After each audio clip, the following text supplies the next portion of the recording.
Salut les internautateurs, salut les internautatrices. Bienvenue à vous dans cette Trick Track Télé où on va se poser gentiment pour vous amateurs et amatrices de petites histoires dans la grande histoire ludique autour d'un nouvel éditeur, nouveau et demi, mais qu'on reçoit avec plaisir dans la Trick Track Télé et qui va nous raconter un petit peu, ils vont nous raconter un petit peu leur histoire parce que c'est aussi un peu une histoire de famille. J'ai nommé Egg Game et je l'ai compris il y a peu, Egg pour Eric Gray. C'est Eric. Salut Eric. Salut Guillaume. Bienvenue à toi dans cette Trick Track Télé Papotage et tu es venu accompagné de Cyprien Gray. CG, c'est pour l'auteur. Et salut Cyprien. Salut Guillaume. Alors tous les deux, voilà, on l'a vu, on va le dire, c'est pas la peine, on va pas spoiler la fin de l'épisode. Vous êtes frangins dans la vie de tous les jours. Qui est le plus grand? Moi. De beaucoup? 4 ans. Suffisamment. 4 ans. Ah, j'aime beaucoup. Suffisamment. Dis donc, là, ça suffit. C'est bien moi le patron. En l'occurrence, c'est toi qui montes la maison d'édition. C'était il y a combien de temps? C'était il y a à peu près 2 ans. D'accord. Pour la traversée de la baie du Mont-Saint-Michel. Ouais, Premier jeu. Premier jeu en auto-édition, à l'époque simple joueur. D'accord. Ne sachant pas le fonctionnement d'une maison d'édition ni de la distribution. Tu l'as fait comme ça venait, quoi. Je l'ai fait comme ça venait, avec quand même quelques bases de réflexion. Mais D'accord. l'idée première, c'est que la traversée de la baie du Mont-Saint-Michel, au départ, je l'ai présentée à des concours de créateurs de jeux de société. Une très bonne façon de faire découvrir son jeu, de le faire confronter aux joueurs, au jury, au monde ludique. C'est pour moi une très bonne façon, effectivement, de voir si sa création plaît au public. D'accord. Parce qu'il ne s'agit pas seulement de créer un jeu dans son coin, on a Pour se toujours faire des bonnes plaisir, idées, oui, on se bien fait sûr. plaisir. L'une des premières questions, c'est celle de plaire au public. Moi, j'ai quelques jeux qui me plaisent à moi, mais Ça plaît pas comme Voilà, tu voudrais voilà. au public. Et donc, ces concours permettent d'avoir une réponse de ces joueurs et de savoir finalement ce que ça donne. Et c'est D'accord. vrai qu'avec le jeu de la traversée, ça a été une rencontre avec le public. Et Sur les ça festivals aussi. a été aussi une rencontre avec des éditeurs. D'accord. Parce que j'ai été On le démarché, propose. par deux éditeurs. Et à l'époque, je m'étais posé la question, mais j'avais apporté une réponse, c'était celle de méditer moi-même. D'accord. De tenir ou en tout cas de se sentir avec à la manœuvre et au contrôle, toi de A à Z. Ben, j'avais envie de découvrir le monde du jeu de société. Ah d'accord, c'était aussi pour toi-même explorer les choses. Oui. Parce que quand tu dis rencontrer public, on pourrait imaginer parfois qu'inventer un jeu ou créer des mécanismes, Cyprien en parlait un petit peu hors antenne, il y en avait plusieurs et dès le départ, depuis 15 ans, 3 jeux en parallèle, ça pourrait être pour le simple plaisir de créer quelque chose, qu'il y ait une rencontre avec le public ou pas. Il y avait déjà, de ton point de vue, 2 objectifs particuliers, rencontrer le public, voir ce qu'ils en disent, et puis ensuite, toi-même, découvrir, explorer ludiquement toutes les phases de la création. Exactement. Tu le résumes bien, Guillaume. C'est ça. 2 aspects.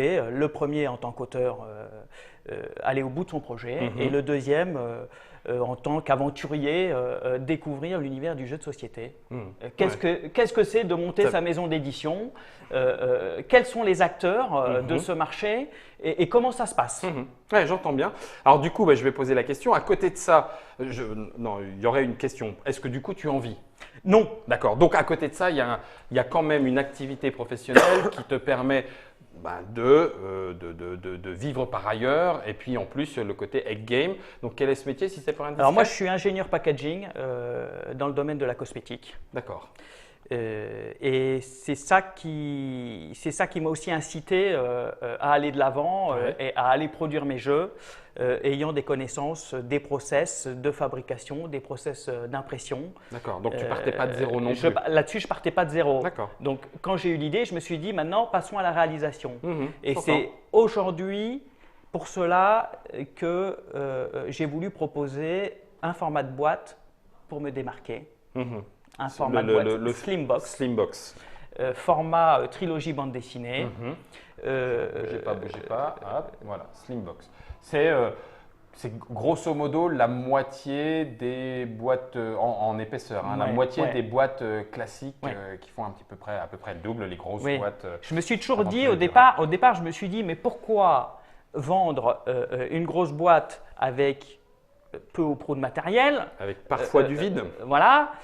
Quand je pars une semaine en vacances et que je prends quelques jeux de société dans ma valise, elle est vite fait remplie si je commence à aller chercher les grandes boîtes. Donc, c'est vrai qu'il y a ce contraste entre est-ce que merchandisingment parlant, c'est intéressant, parce que c'est vrai que ça prend moins de place, ça se discute, ça se voit moins. Mais oui, mais bien sûr, il y a le fait que ça se voit moins, il y a le fait qu'on sorte des formats classiques, alors que quand on est joueur et qu'on a une grosse ludothèque, eh ben, on aime bien pouvoir mettre, allez hop, je sais que dans mon rangement suédois, il y en a 4 qui rentrent comme ça, 5 qui rentrent comme ça de ce format-là.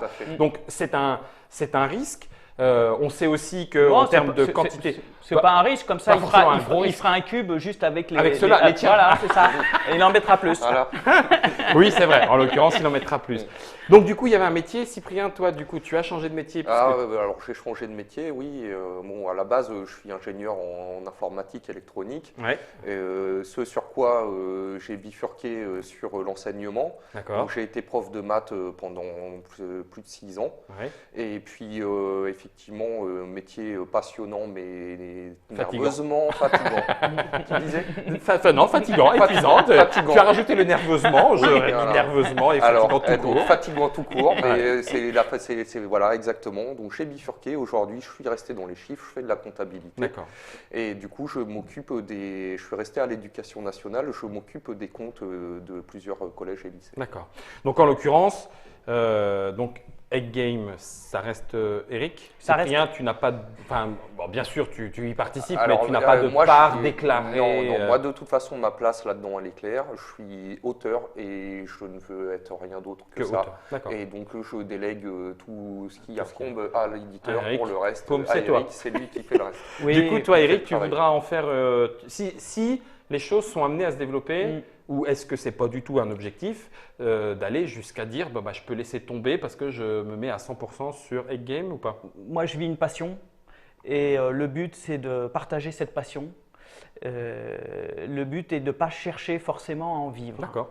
Donc aujourd'hui, j'ai une activité qui me permet de vivre.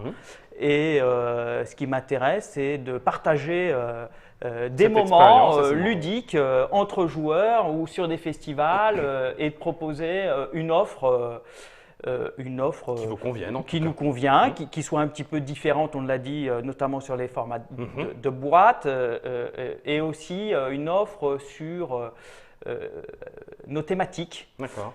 Nos thématiques, une de nos thématiques, c'est un petit peu une invitation au voyage. On a la traversée de la baie du Mont-Saint-Michel, où on va découvrir la baie. On a Venise, ça porte son nom. Et on a aussi d'autres jeux à venir qui viendront. D'accord. Parmi ceux-là, on aura…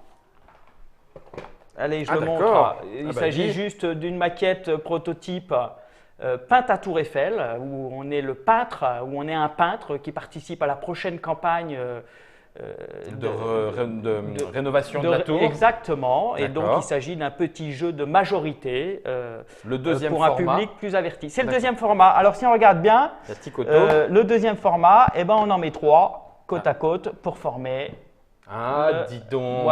Ah oui, d'accord. Même voilà. Ça est pensé aussi. Oui, ça aussi. D'accord. Voilà. Avec la même épaisseur, slim. Avec la même épaisseur. En 1/3. Voilà. D'accord, ça marche. Donc il y en aura d'autres, ça c'est prévu. Quand on n'a pas d'impératif on va dire, de survie, je ne vais pas demander les comptes de la société, c'est pas beaucoup ce que plus je veux facile. dire. Mais du coup, effectivement, c'est plus facile. Voilà, on peut prendre le temps d'écouler son stock. On ne remet pas forcément en jeu la survie de la maison d'édition, et ça change aussi, j'imagine, la façon d'envisager le travail. Oui, et puis moi je pense justement à tous ceux qui sont comme moi, qui ont monté leur maison d'édition, qui sont des jeunes éditeurs, qui sont même des créateurs qui se posent des questions. C'est vrai que c'est plus facile d'avoir une activité et de ne pas être tenu par l'impératif économique. Ceci étant, comme tout un chacun, on est quand même tenu par savoir est-ce que nos jeux vont plaire. Parce que l'idée quand même, effectivement, on n'est pas obligé de faire un certain chiffre d'affaires pour vivre. Ça, c'est bien agréable. Mais évidemment, on n'est pas là non plus pour éditer des jeux à perte. L'objectif, c'est déjà de rentrer dans nos frais. Et pour nous, ce qui fait vraiment plaisir, c'est de savoir que voilà, on travaille pendant des années sur un jeu de société, on y met beaucoup de cœur, et à la fin, on n'a pas envie que ça termine dans un placard parce que personne n'en veut. Et les grands éditeurs, en général, c'est pas toujours évident, même avec un très bon produit, de rentrer dans la place. Ça, c'est sûr. Et puis ensuite, le gros éditeur, après, il fait ce qu'il veut de votre jeu. S'il veut changer telle règle, mettre tel dessin, etc. Donc là, vraiment, effectivement, on a la maîtrise complète. 2, comme on n'est pas subordonné à un chiffre d'affaires, on a beaucoup moins de contraintes, de stress. Et la seule chose qu'on veut, nous, c'est réussir à rentrer dans nos frais et à diffuser le jeu. Donc on n'est pas obligé de prendre des risques sur 100 000 boîtes d'un coup. Voilà. Une des questions qu'on met au milieu de la table, c'est celle de la rejouabilité. Ce qui nous intéresse aujourd'hui, c'est de proposer du jeu qui soit rejouable, qu'on ait plaisir à rejouer. Ouais. Voilà. Je vais me garder une petite question par rapport à ça. Okay. Rejouabilité, tu retiens, il y a une petite, justement, entre rejouabilité et la pléthore d'offres de jeux qui existent sur le marché. Je les garde pour l'instant. Il y a sur le chat, justement. Du coup, puisque c'est toi, Eric, qui t'occupe un petit peu de tout, est-ce que c'est toi qui gères tout ce qui va être infographie, mise en règle, mise en page des règles, etc. Enfin, c'est toi qui vas gérer tout ça ou tu délègues? Non, c'est toi qui je m'en occupe. D'accord. Aujourd'hui, je m'en occupe. Je vois que tu as travaillé avec différents illustrateurs. Donc, on a Pascal Gréjouen pour La traversée de la baie du Mont-Saint-Michel AD. C'est familial, hein? C'est vrai? Ah oui, il y a Grès dedans. Ouais, d'accord. Tu as été chercher ta frangine? Ma cousine. D'accord. Pascal, je te salue au passage. Jean-Baptiste Lucas, non? C'est un jeune illustrateur. Et sur Ticoto, j'avais encore pris le parti pris de me démarquer. Déjà, l'aquarelle est un premier risque. Tout à fait. Ici, c'était de trouver une illustration caricaturale qui soit à la fois pour les enfants et les adultes. D'accord. Alors, c'est un parti pris qui est assez risqué, mais qui est différenciant. L'avantage, c'est que vous l'assumez pleinement. Oui. Et puis alors, un petit nouveau qui débute dans le jeu de société, Vincent Dutray, un inconnu jusque-là. Mais alors, dis donc, il te fait un travail chiadé. Je ne voudrais pas dire, quand vous voyez à peu près tous les détails qu'il y a, je pense que ça, c'est l'équivalent d'un tableau qu'on pourrait afficher chez soi. Il y a une autre petite question. Oui, mais justement, vous pouvez aussi les afficher sur votre mur comme des tableaux. Oui, c'est vrai, parce que comme ils sont slim, c'est presque possible de les mettre dans un cadre. C'est pas faux. Du coup, comment ça s'est passé quand vous avez contacté Vincent Dutray en disant bonjour, on est des petits jeunes éditeurs, on voudrait travailler avec vous. Vincent est très sollicité. J'imagine que ce n'est pas forcément facile. Comment ça s'est passé? Vincent, c'est effectivement un des illustrateurs les plus reconnus, qui est sollicité de toutes parts. L'idée de départ avec Venise, c'est de se dire tiens, jusqu'à maintenant, on est allé un petit peu en dehors des sentiers battus. Voilà. Avec Venise, on veut faire avec quelqu'un aussi qui nous plaît, qui a de la bouteille. Donc, je l'ai contacté par mail, tout simplement. Allô Vincent, il y a 20 000 pour toi si tu travailles avec nous. Non, je sais pas, c'est comme ça ou... Je pense que le projet, il a plu à Vincent. D'accord. Donc voilà. Je crois que côté cœur. Je crois que ça a été aussi la thématique pour lui a été un coup de cœur.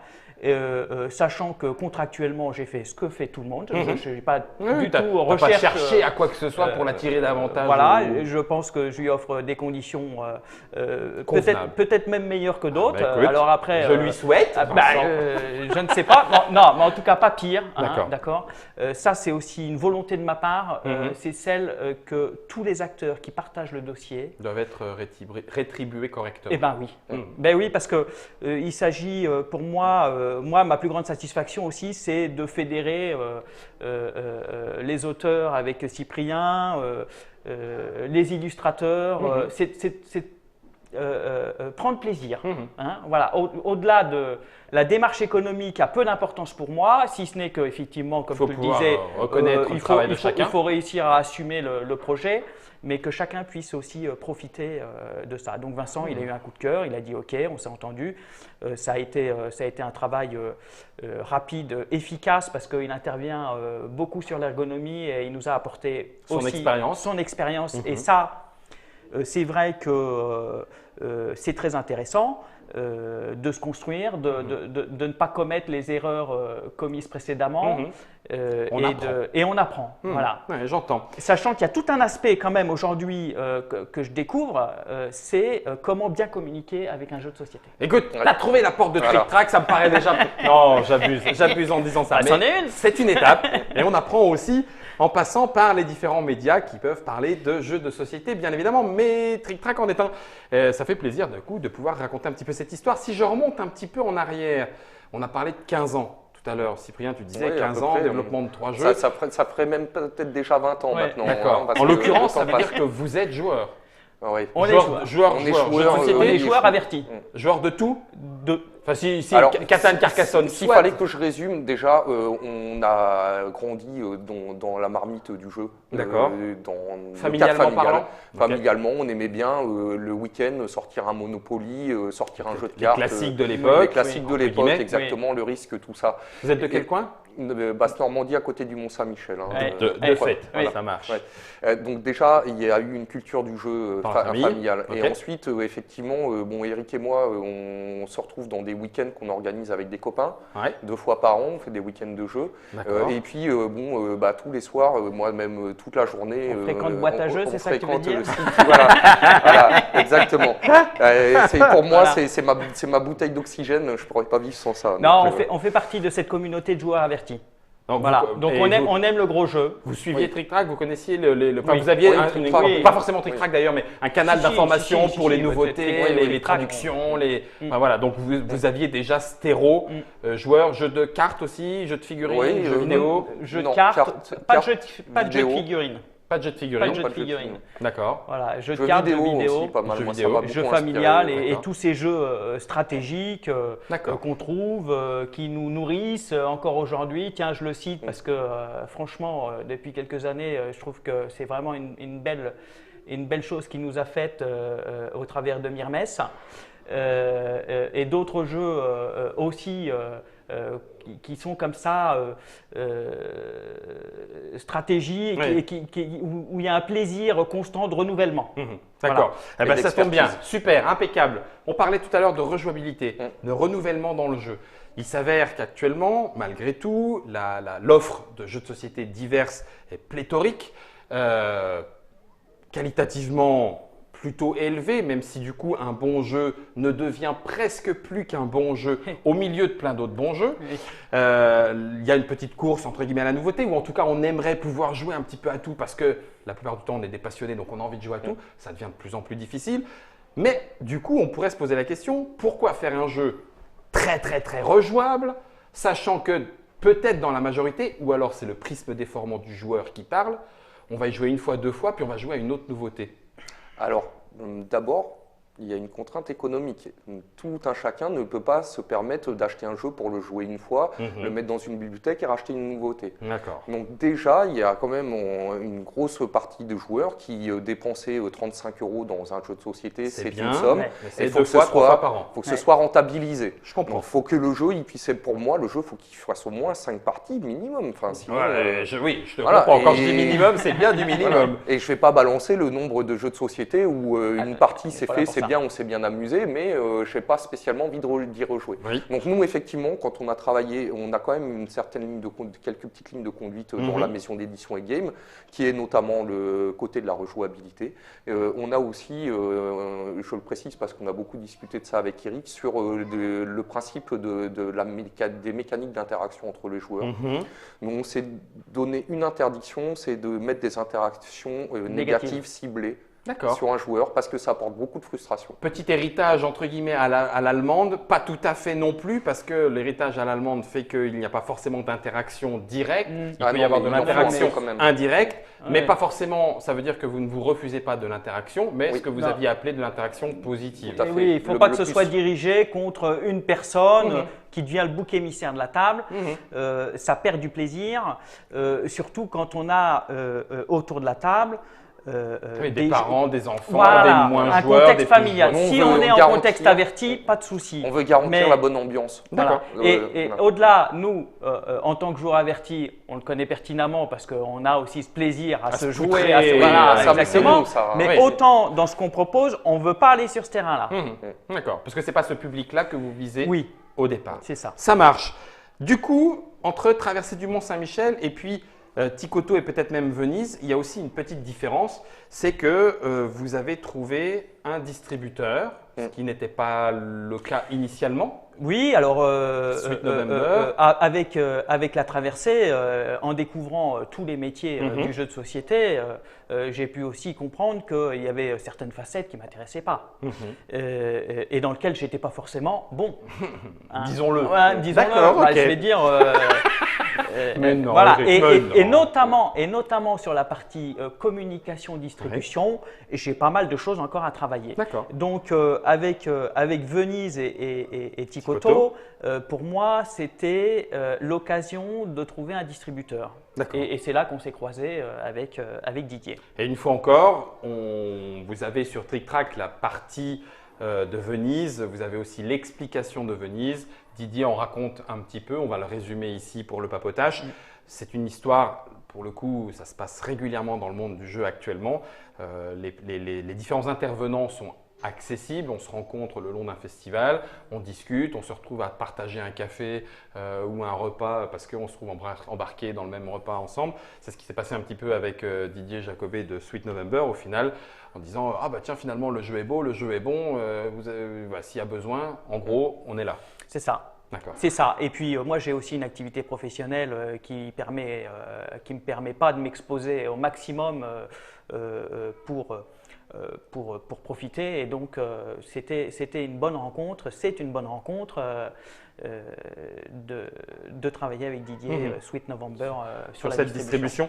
Comment est-ce que ça sera, à moins que je vous laisserai le mot de la fin, bien sûr, mais un peu le mot de la fin ici pour la question. Comment est-ce que vous vivez ce monde ludique, ce monde de l'édition qui reste un monde un petit peu niche, le jeu de société, mais qui s'ouvre de plus en plus, le public le découvre et on le voit avec même des petits reportages sur les chaînes de grande écoute, même si il reste encore 2 ou 3 petits à côté, il va falloir qu'on forme un petit peu nos journalistes. Ça se développe un petit peu. Mais ça se développe, on sent très clairement. Des chaînes de télévision qui s'y mettent aussi.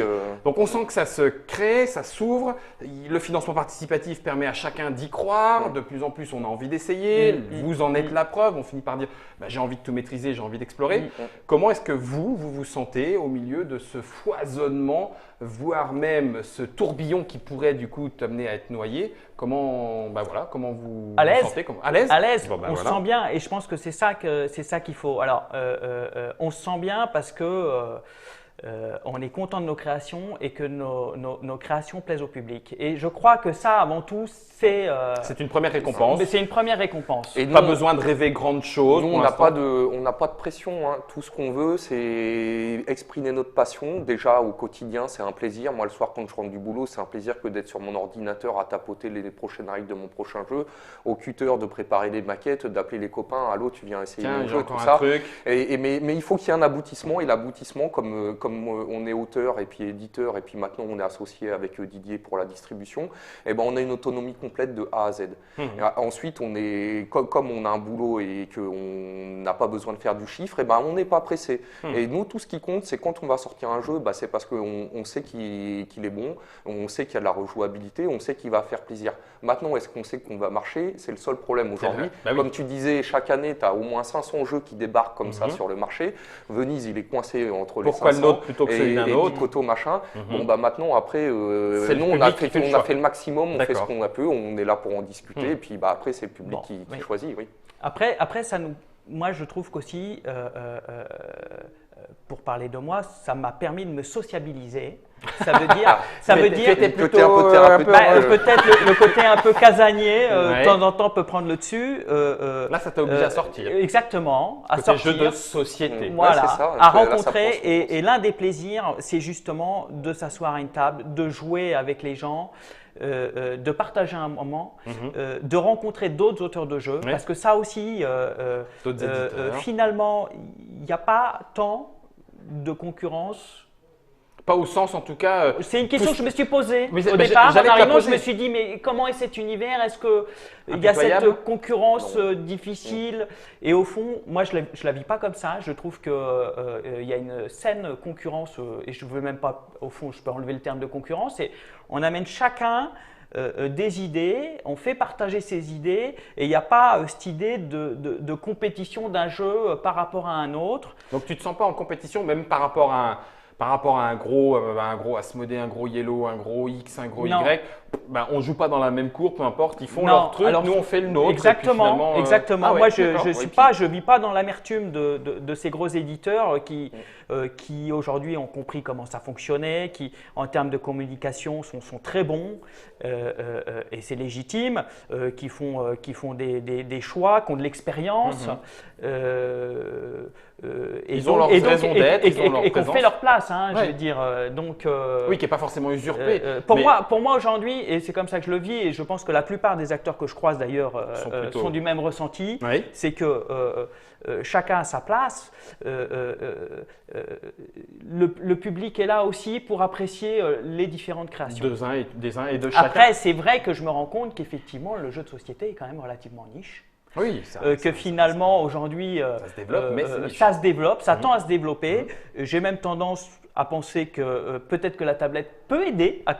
On penserait que non, mais est-ce que ça ne peut pas aider de temps en temps à revenir à la table du jeu pour aller discuter un petit peu parce que finalement rien de tel que une soirée repas finit par un bon jeu de société. Voilà. Je suis entièrement d'accord. Quoi qu'il en soit, on voit bien que la façon d'envisager son travail autour de l'édition, la façon d'envisager son travail autour de l'invention d'un jeu de société peut être différente en fonction de tous les gens qu'on rencontre autour de cette table et de ces papotages. C'est sûr que l'impératif de quelqu'un qui a décidé d'en faire son métier et qui donc, entre guillemets, je mets des guillemets parce que ce n'est pas aussi brut de décoffrage qu'il faudrait le dire, mais doit en vendre pour continuer d'assurer ce travail-là. Et puis quelqu'un qui le fait plus par passion et qui pourrait se contenter, une fois encore je mets des guillemets parce que ça dépend tellement de chacun, de vendre 50, 100, 500, 1000 boîtes du jeu en disant c'est très bien, voilà, les gens l'ont pris, ils l'ont essayé sur un festival, ils ne l'ont pas forcément trouvé immédiatement en boutique, mais sur un festival c'était une belle rencontre, ils sont repartis avec. Et du coup ça donne une fois encore, une myriade d'identités possibles et de situations de vie. C'est aussi ça le jeu de société.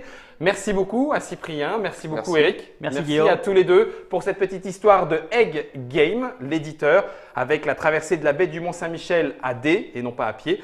Tikoto et Venise pour les nouveautés distribuées maintenant par Sweet November. Merci à vous de nous avoir suivis via le live de Facebook, de YouTube et de Twitch, mais via également bien évidemment la Trick Track Télé. Merci à Germain pour la réalisation. On se retrouvera avec d'autres papotages, d'autres gens, d'autres expériences et qui sait, ça pourrait être la vôtre. Alors bonne partie et à vous de jouer. Merci à tous.